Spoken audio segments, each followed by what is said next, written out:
आगे बढ़ते हुए 1.5 दिन के इकोनॉमिक्स के पीछे आपको क्या स्ट्रेटेजी होना चाहिए, इकोनॉमिक्स के पीछे आपको क्या तैयारी करनी है, सेम सेम मैं वापस बोलना चाहूँगा, सेम आपको वापस पूरा हो रहा मॉड्यूल आपके नोट्स पढ़ने हैं, वो हो जाएगा।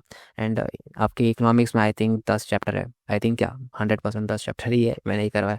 तो उसमें से ये 10 चैप्टर में से सबको आप 1.5 घंटा दे दो, तो मतलब आपका 15 घंटे, 1.5 इंटू 10, तो 15 घंटे, तो मतलब 5 घंटे का आज। और मैंने यहाँ पे वही लिखा है, फर्स्ट डे मतलब मैथ्स के पेपर वाले दिन आपको कम इतने चैप्टर्स का ख़त्म हो जाने चाहिए, मेरे हिसाब से तो 1 to 5 चैप्टर्स पूरे हो जाने चाहिए, क्योंकि वो बहुत ही मैनेजेबल चैप्टर्स है। क्योंकि नेक्स्ट डे बहुत बड़ा आपके पास ये है, क्या कहते हैं, बहुत बड़ा आपके पास टारगेट रहने वाला है, दैट इज़ चैप्टर नंबर 6, 7, 8, 9, 10। 7 तो भाई साहब बहुत ज़बरदस्त चैप्टर है। एंड मैं तो बोलता हूँ सुबह उठ के नेक्स्ट डे आप 7 ही ख़त्म कर देना, क्योंकि वो बहुत हैवी चैप्टर है। इसलिए मैं हमेशा ना यही ट्राई करता हूँ कि सुबह सुबह उठे हो, फ्रेश हो, हैवी चैप्टर तभी ख़त्म कर देने का। जैसे कि मैंने आपको पार्टनरशिप नेक्स्ट डे पे, अरे कॉन्ट्रैक्ट एक्ट नेक्स्ट डे भी ख़त्म कर दिया था, करवा दिया था कि यार फ्रेश हो, कॉन्ट्रैक्ट एक्ट ख़त्म कर लो। तो वैसे ही यहाँ पे भी 7 चैप्टर वैसा थोड़ा हैवी लगा।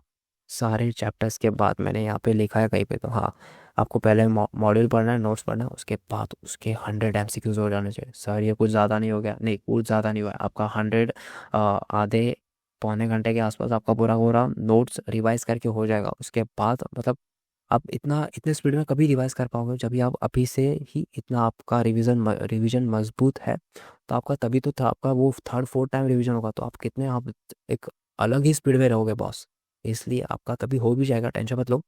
वो हो जाने के बाद आप एटलीस्ट ट्राई करना कि सारे के पीछे आप 100 अभी मैं यहाँ पे 100 बोल रहा हूँ, तब जाके तू 70-80 करेगा, ये मुझे भी मालूम है।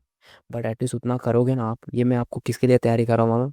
ये देखो यहाँ पे लिखा है, इकोनॉमिक्स में आराम से इतना किया ना आपने, 60+, मैंने भी यही किया था। एंड मुझे तो आए थे 65 आप ही आए थे मुझे।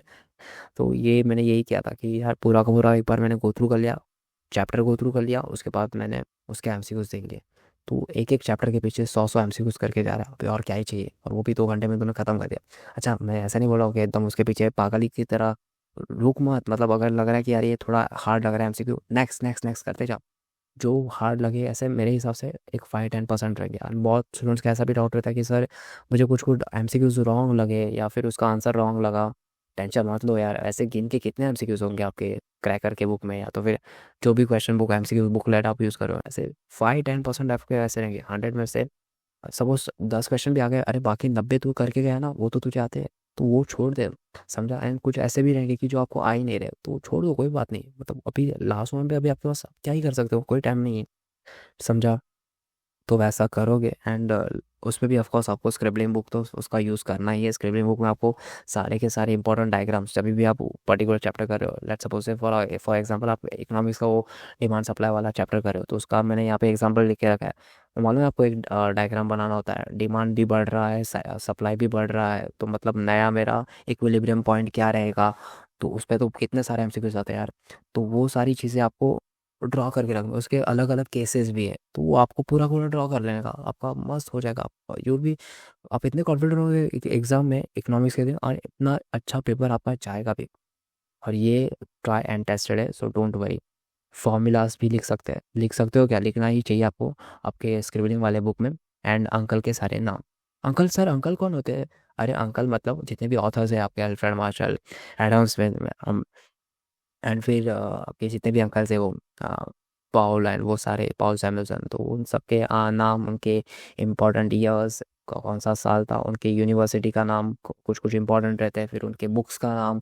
तो ये सारी चीज़ें मतलब कि आपने ही नोटिस किया होगा कि यार ये अंकल का, फॉर एग्जांपल एडम स्मिथ का उनका बुक का नाम बहुत आता है। फिर बाद में वेल्थ ऑफ नेशन के बारे में बहुत पूछा जाता है, तो ये सारी चीज़ें आपको याद रखनी होगी। तो स्क्रिबलिंग बुक में आपको लिखना वेल्थ ऑफ नेशन किसने दिया था, फिर वो सारी बाद में साइंस एंड आर्ट्स ये किसने दिया था। तो ये सारी चीज़ें आपके स्क्रिबलिंग वाले बुक में लिखी होनी चाहिए। तो क्यों ऐसा कह रहे हो सर? क्योंकि वापस आप एग्ज़ाम वाले दिन पे कुछ नया नहीं करने बैठने वाले हो। आप एग्ज़ाम वाले दिन पे, ये देखो मैंने यहाँ पे देखा, revise the scribbling book on your exam day, आप और कुछ नहीं करने वाले। This much followed you have already prepare for 60+, of course वो तो मैंने बोला ही था। एंड लास्ट एक चीज़ है guys, success is not just hard work, ये मेरे गुरु बोलते थे, हमारे गुरु जी प्रमुख स्वामी महाराज, महान Swami Maharaj. It's hard work plus prayers. तो ये ट्राई एंड ऐसा, एंड ये कैसा है कि अभी भी आप कितने सारे वीडियोस आपने देखे होंगे कि यार एक पर्टिकुलर बच्चा है, उसने अकाउंट्स में 80 अप लाया, मैथ्स में 70 अप लाया, इकोनॉमिक्स में भी 80 अप, लॉ में आके 30 में उसको फेल कर दिया। आप समझो, ये अब भी बहुत इसका वीडियो वायरल हो रहा है। सो ऐसी चीज़ें होती रहती है। तो इससे मैं बोलता हूँ कि भाई प्रार्थना भी करो।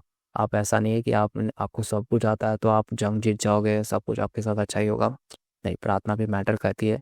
शांति से आप बिलीव नहीं करते, आप प्रार्थना में मम्मी पापा को याद करो यार, एंड वैसे करके आप पढ़ाई करो, एंड शुरुआत ही आप उससे करोगे ना, तो आपको बहुत अच्छा सा आपको एक पावर मिल जाएगा, एंड बहुत अच्छे से आप मोटिवेटेड हो जाओगे। ओके, तो बाद में आपको किसी को पुश करने की ज़रूरत नहीं पड़ेगी, यार पढ़ने बैठ, ख़त्म कर। कुछ नहीं, आप अपने आप में ही इतने कैपेबल रहोगे कि आप पूरा का पूरा अच्छे से कर लोगे ख़त्म। ओके, एंड मेरे तो प्रेयर्स है ही। All the very best. बहुत मेहनत से बनाया इस वीडियो। लाइक कर देना, सब्सक्राइब भी करना, and see you soon with some new topic of the video. Take care, bye bye.